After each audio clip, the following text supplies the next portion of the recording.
अभी आपके सामने कुछ महत्वपूर्ण समाचारों की प्रस्तुति है।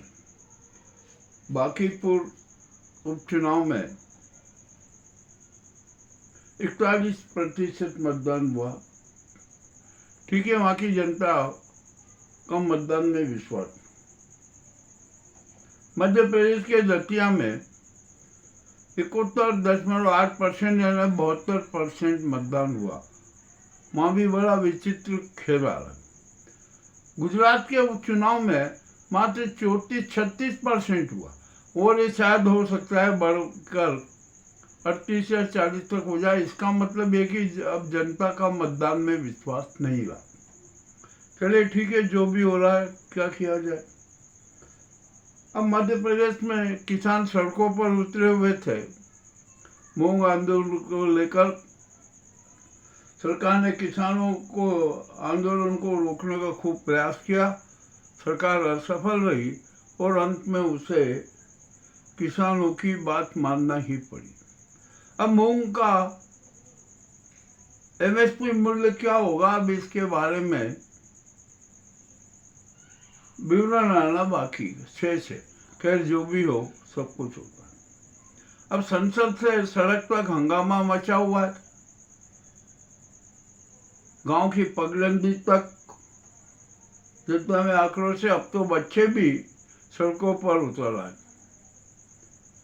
और कांग्रेस जनता पार्टी ने फिर से आंदोलन की चेतावनी दे दी है। उसका स्पष्ट मांग है कि मोदी और अमित शाह और उनकी इस गैंग को त्याग पत्र देना चाहिए।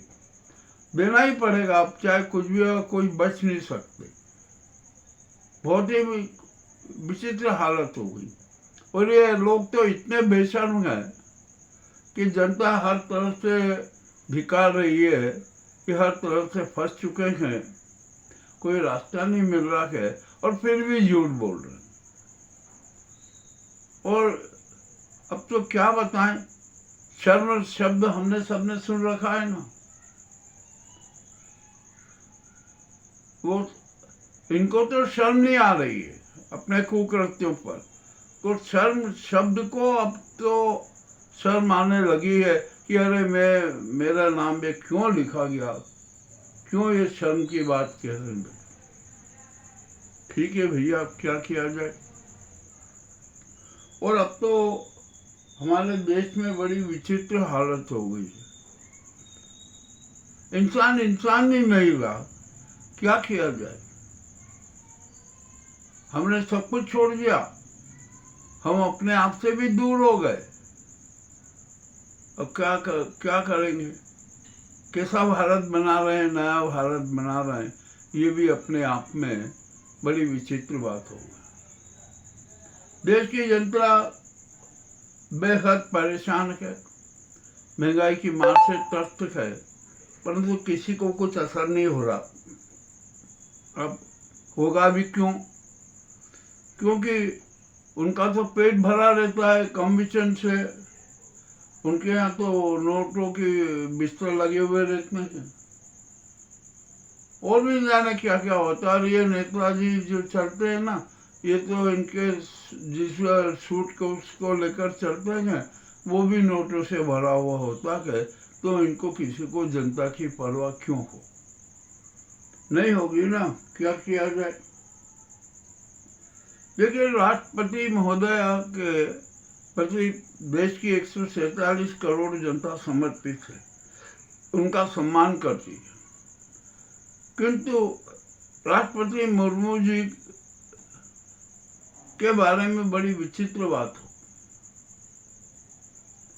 अब जनता उनका सम्मान तो करती है, किंतु उनकी आलोचना भी कर रही, क्योंकि वे जनता के साथ खड़ी नहीं है। वे अपना राज धर्म, जन धर्म, समाज, संवैधानिक धर्म, न्यायिक धर्म, सैन्य धर्म नहीं निभा रही है और गुजराती गैंग के हाथों की कठपुतली बनी हुई है। अब जनता चाहती है कि उनका हृदय परिवर्तन हो जाना चाहिए, पर अब क्या कह सकते हैं। ये आदमी का अपना व्यक्तिगत निर्णय होता है, व्यक्तिगत अधिकार होता है। वो जो करे वो सही ना। तो राष्ट्रपति मुर्मू जी से जनता का फिर एक बार आह्वान है कि आप इस नाजी गुजराती गैंग के हाथों की कठपुतली मत बनिए और जनता के साथ खड़े हो जाइए। और यदि आप में इतना सामर्थ्य नहीं है, इतनी शक्ति नहीं है ना, तो आप पद से त्यागपत्र दे दीजिए। ये जनता की आवाज है सब कुछ। अब यहाँ पर न्याय मंदिर में क्या क्या चल रहा है, बड़ा विचित्र खेला हो रहा है। तो हमारे देश की न्याय व्यवस्था भी है ना बड़ी गड़बड़ झाला में। न्यायाधीश सच्चा न्याय करने में हिचक रहे। कुछ ही न्यायाधीश हैं जो सच्चा न्याय देते हैं, सरकार के दबाव में नहीं आते हैं। अब मजेदारी की बात तो यह है कि जो सरकार न्यायाधीशों की नियुक्ति करती है, उनके उस पर लाती है, तो वे न्यायाधीश इस सरकार के खिलाफ कैसे निर्णय देंगे? नहीं दे सकते। अब जो भी है न्याय, अब यहाँ पर तो हमारे देश में है ना, सब कुछ तो विकृत होता जा रहा है, सब कुछ धराशायी होता जा रहा है, कुछ भी नहीं बचा कर। महापतन के मार्ग पर हम हैं, तो भारत को महापतन के मार्ग से कौन बचाएगा? यह तो ईश्वर बचा सकते हैं या देश की 147 करोड़ जनता बचा सकती है। जब तक जनता महाक्रांति की मशाल थामे हुए सड़कों पर नहीं उतरेगी ना, तब तक भारत का बचना बहुत मुश्किल है। ठीक है, डर है। अब यहाँ पर हम एक विशेष बात कहना चाहते हैं। 147 करोड़ जनता भी अब कह रही है कि इस नाजी सरकार ने सेना के अस्तित्व का, सेना की गरिमा का, सेना के शौर्य का अपमान किया, और जो शहीद होते हैं ना, उन तक का अपमान किया। पर सेना के अफसर फिर भी चुप हैं। अब जनता ने स्पष्ट निर्देश दे दिया कि राष्ट्र का संचालन सेना ही करे, और करना भी चाहिए। अब क्या किया जाए यहाँ पर? ये जो मोदी जी है ना, ये तो बड़े नाटकबाज हैं, बहुत नाटक करते हैं, नए नए इवेंट पैदा करते हैं। ये इतने अहंकारी हैं कि इनको अपने आप से भी घृणा होने लगी है। ये कुछ सोचते ही नहीं है। अपना अहंकार प्रदर्शन करने के लिए कितने कितने कुकृत्य करते हैं, कितना झूठ बोलते हैं, इस पर भी उनको शर्म नहीं आ रही। एक उनके खास सहयोगी है अमित शाह। अमित शाह कितना अहंकारी है, कितना उनमें वो दंभ भरते हैं। उनकी निगाह में हर आदमी दोयम दर्जे का है, वो ही सुपर है। परंतु नहीं, अब संसद में सब कुछ बदल चुका है। अब अमित शाह को भी स्पष्ट कह देगा कि बैठ जा, बैठ जा। इससे ज्यादा बेइज्जती और क्या होगी? खुले आम लोग आवाज लगाते हैं, अरे ये तो थर्डी पार है। तो भैया इतनी बेइज्जती सहन करके भी कुर्सी पर बैठो, बैठना नहीं चाहिए। क्या किया? बैठे में। अब हमारे संघ के प्रमुख डॉक्टर मोहन भागवत जी, वो तो मुझे इस बात बहुत ही विचलित लग रहा है कि कैसे, क्या कुछ समझ में नहीं आ रहा है कि उनको क्या हो गया। वे स्वामी विवेकानंद के साहित्य को, उनके विचारों को, उनके निर्णयों का अध्ययन कर चुके थे, परंतु अब तो ऐसा लग रहा है कि डॉक्टर मोहन भागवत भी अपने आप से ही विचलित हैं। और होंगे क्यों नहीं भैया, बिल्कुल होना ही पड़ता है। हम हो, एक आम आदमी हो, सड़क का आदमी हो, नेता हो, मंत्री हो, ये मोहन भागवत जी हो, और भी जो भी कोई हो ना, वो बड़ी विचित्र स्थिति में आ जाते। जब सत्य का साथ छोड़ देते, वे अपने आप को भी खो देते हैं, तो ऐसी स्थिति होती है। अब क्या किया जाए? डॉक्टर मोहन भागवत जी, मैंने क्यों ऐसे बदल गए कुछ समझ में नहीं आता। बदल गए भाई। और जो संघों ने इनको जो करा, जो इसी से पैदा किए ना, ये गुजराती गैंग ने पैदा किए। गुजराती गैंग संघ पर भी अपना प्रभुत्व चाहती है, अपना अधिकार चाहती है। उसने संघीय नेताओं को भी दलाल बना रखे, इसमें भी कोई शंका नहीं। और मैं तो कह रहा हूँ कि संघ के अनेक नेता है ना, इन राजनेताओं की दलाली करते हैं।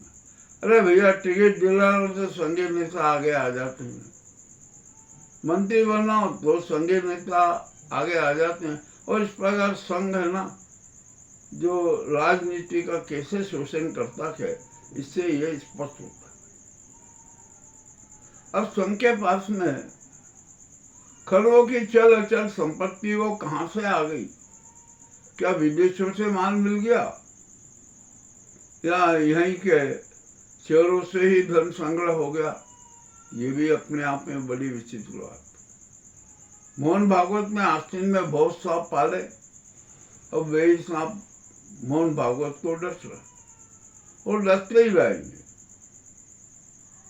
अब यहाँ पर मोदी जी के बारे में जनता में बहुत आक्रोश है, और होना भी चाहिए, क्योंकि मोदी जी जिस प्रकार का झूठ बोलते हैं, जिस प्रकार के नाटक नौटंकी करते हैं, जितने इवेंट करते हैं ना, वो सब जनता के सामने आ गए। अब जनता क्या करेगी? अभी कुछ नहीं कह सकते।